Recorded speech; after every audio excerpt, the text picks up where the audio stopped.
หมอยสูงค่ะหมอยสูงพี่ๆน้องๆผู้ปันแห้งขาวสายหมอหอมกุ๊กก๊อกค่ะมื้อนี้ก็เป็นวันที่26เดือนธันวาคมที่3ปี2565เนี่ยค่ะในตอนรายการเฮาค่ะตอนได้ที่ว่าเอาพี่ๆน้องๆเฮาค่ะมาถ่อมด้วยข่าวเงาลายตั้งปอตอนเมืองใดปอท้องว่าจังหนังใดค่ะเฮาค่ะมาด้วยเงาลายลองตั้งเปิงเป็นตั้งปอตอนเวงเมืองมิตรอีกหนึ่งเนี่ยค่ะเนาะที่เมืองมิตรนั่นค่ะ ตั้งฝ่ายดับซึกตั้ง TNLA ติ๊กใจให้ซึกได้ SSPP SSA ถอยออกกว่าดิเมอร์มิดแลตั้งฝ่าย SSPP ลั่นกองยื้อเสปันฟังสติขึ้นว่าจังหนังในค่ะป่นมาเมื่อวันที่23เดือนธันวาคมที่3ปี2565เข้ายามกลางวันหมอก12โมงปลายนั่นดับซึกตะอ้าง TNLA เพียวมาดีวานมานผ่อยจะเว้งเมืองมีเส ให้ซึกได้ SSPP ออกกว่าดีนั้นก็เปิ้นในแลอยู่ที่ฝ่าย SSPP ก็หลั่นกองยื้อขึ้นฟ้าหากำเสปันฟังสติเนี่ยถึงมายามกลางค่ำ7โมงปลาย20มนิดนั้นก็ซึกตะอ้างขึ้นสุดจำมาเทียงแลไล่หลั่นกองยื้อขึ้นฟ้าเทียง6กำก็เปิ้นนั่นแหละฝ่ายซึกตะอ้างเนี่ยก็ขึ้นหนหลังกว่าตั้งเมืองเม็ดจังไหนเนาะ เมื่อในหนังเก่าในซึกได้ SPP อันปักเศร้าว่าอยู่ดีวันเลจีนั่นก็ในฝ่ายตับซึกตะอ้างอันอยู่ปาไตตับกองหมาย3กว่าลาดให้เขาสุดค่ายในเสียวและทั้งสองฝ่ายมีลองแข่งแข่งกันไว้ในค่ะเกี่ยวกับเรื่องในค่ะในวันเมื่อในค่ะเนาะในวันเมื่อว่าค่ะก็มีลองคืบหน้าออกมาก็ไล่หันตั้งฝ่ายซึกตั้ง TNLA ค่ะไล่ออกมาหลีกเปิ้นหลีกเพิ่นหนึ่งนั่นค่ะนะเนาะหลีกเพิ่นนั่นแต่ก็จังหนังตีพี่น้องค่ะไล่หาแนวค่ะเนาะหลีกถึง SPP เนี่ยค่ะลองเฮ็ดสร้างในวันที่23นั่นให้มีลองเกลิดและอ่า SSPP ที่ไล่ออกปนพรเนี่ยเขาได้เลยว่าลองเฮ็ดสร้างในวันเมื่อนั้นๆเขาได้ก็หันถึงว่ามันเด้อกรุงสิกขา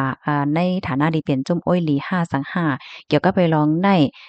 SSPP ที่ไล่เอาปนพรที่ไล่แก้ลิดปัญหาเฮ็ดให้นั่นเนาะสอนเจ้าหน่อว่าแก้ลิดมีลองแก้ลิดกันแหน่ซ้ำเตสิเป็นจังหือมาเนี่ยค่ะเนาะก็แนวค่ะตั้งฝ่าย SSPP ค่ะรู้ซ้ำเตมีลองซ้ำเตว่าจังหือเงาลายเตสิเป็นกว่าจังหือเนี่ย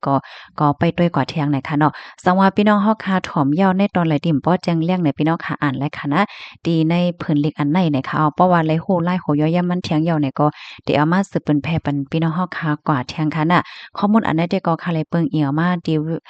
เพจข่าวเตอกระชิน Substack Media ออกไว้ว่าไหนค่ะอ๋อค่ะเนาะอันนี้ก็ไลหันอะไรก็ค่ะเนาะที่ปันตั้งหันถึงอะไรมีอยู่นั่นค่ะน่ะเนาะมังจื้อก็ว่าเงาลายเนี่ยมันสิสืบเป็นจังหือสิสืบกว่าแฮงจึงหือก็ฮู้ย่อเนาะเนี่ยเนาะกำนั้นแลให้กูก็ติดตามด้วยข่าวเงาอยู่ตาเสเสตอนดาก้นวันก้นเมืองที่อยู่ในพื้นที่ก็ให้ติดตามข่าวอยู่ตาเสเหี่ยวก็ฟังอยู่ฟังกินกันเสกำว่าจังไหนค่ะ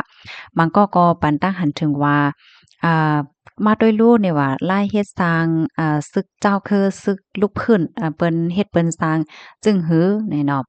เฮียวก็มันเจอก็ปันตาหันถึงว่ามังจื้อเนาะเป้าเหมือนจังหนังว่ากลุ่มลาดกลุ่มว่ากลุ่มฮังเนอออนไลน์ว่าสังว่าจังไหนก้อยแต่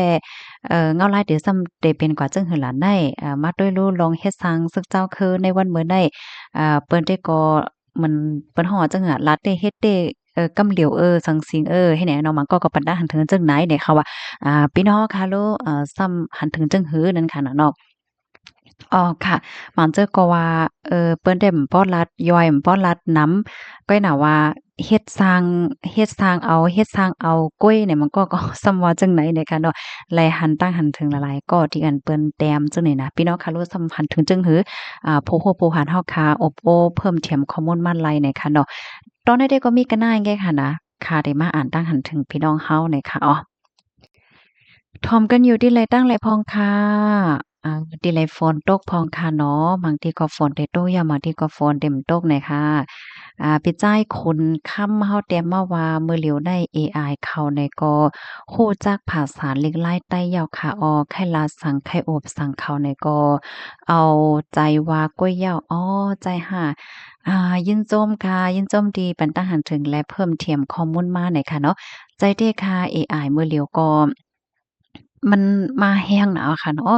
แล้วก็มีลองงายหลมแต้ๆเนี่ยค่ะเพราะว่าเฮาค่ะไข้ฮู้ไข้หังเนี่ยก็มันก็มีลองงายหลมมาค่ะเนาะ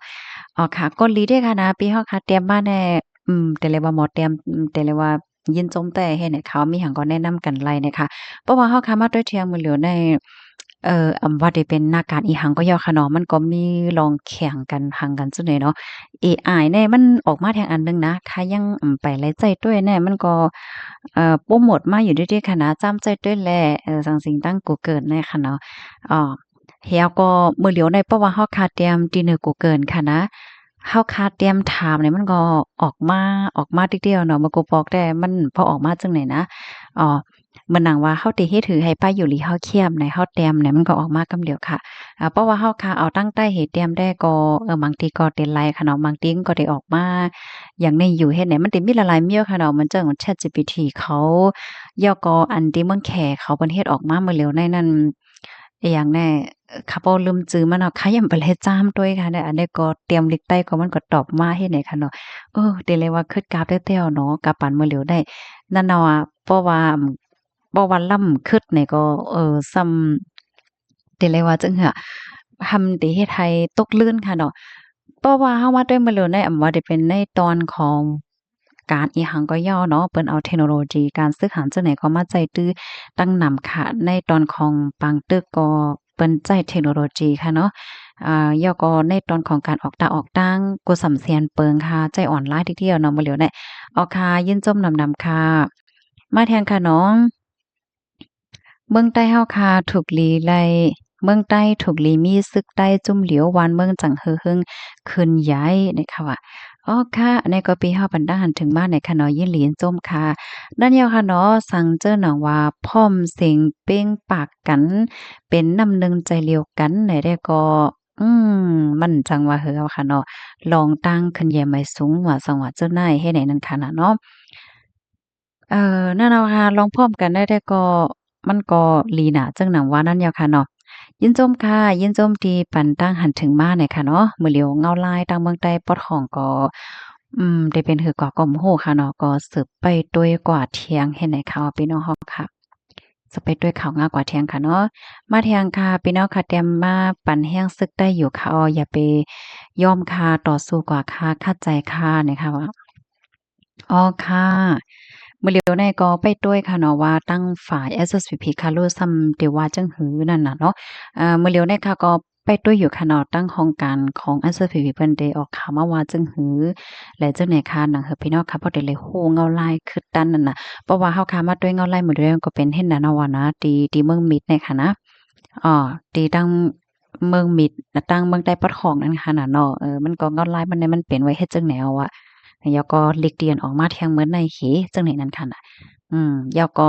เปิ้นซ้ำได้อบโอ้กันแล้วจังหือให้แหน่เนาะก็ลุไปด้วยกว่าเนี่ยค่ะเนาะ อ๋อค่ะยินจมพี่น้องค่ะกูก็ดีรับถอมปันแองปันแห้งเนี่ยค่ะเนาะเฮแลในวันมื้อในค่ะเนาะค่ะก็เลยต้องถามพี่น้องเฮาค่ะเกี่ยวกับเลยลองว่า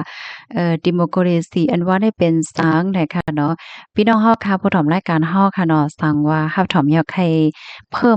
ใครเล่นเกมจอมใครตอบมาเนี่ยก็ตอบมาหลายค่ะนะบางก็จะมีความถามว่าเฮ็ดหยังแลถามไต่ถามเลยเนี่ย อันแต่มันได้ก็ใครยังอ่านได้ก็เฮาคามาอบโอ้เฮาคามาแหลกหลายกันเล่นเกมนั่นค่ะน่ะเนาะมันก็เฮ็ดให้เฮาคาได้ตื้อไหลว่วนพี่น้องค่ะจ่องฮู้อ้อๆเฮาคาได้ยิงเฮาคาใจหนำมันยิงแค่นหลีตอนดาป้าอยู่หลีเฮาคาแลติเฮ็ดให้อ้อๆเฮาคานั้นตื้อเลียดเซลมาเนี่ยค่ะว่าเพราะว่าใจกลารมันหนำค่ะนะอา อ๋อค่ะพี่น้องค่ะมันก็มีความถามค่ะเนาะว่าเพราะว่ามาด้วยลอง democracy เนี่ยเอาโลไผๆก็คันไรมันทำมีติป่องว่าจังหือเนี่ยค่ะเนาะก็เพิ่มแถมมาเลยค่ะนะยินจมนำๆค่ะย้อนให้พี่น้องค่ะอยู่เลยกินหวานในรอดเพศกันค่ะเนาะหมอยสูงค่ะ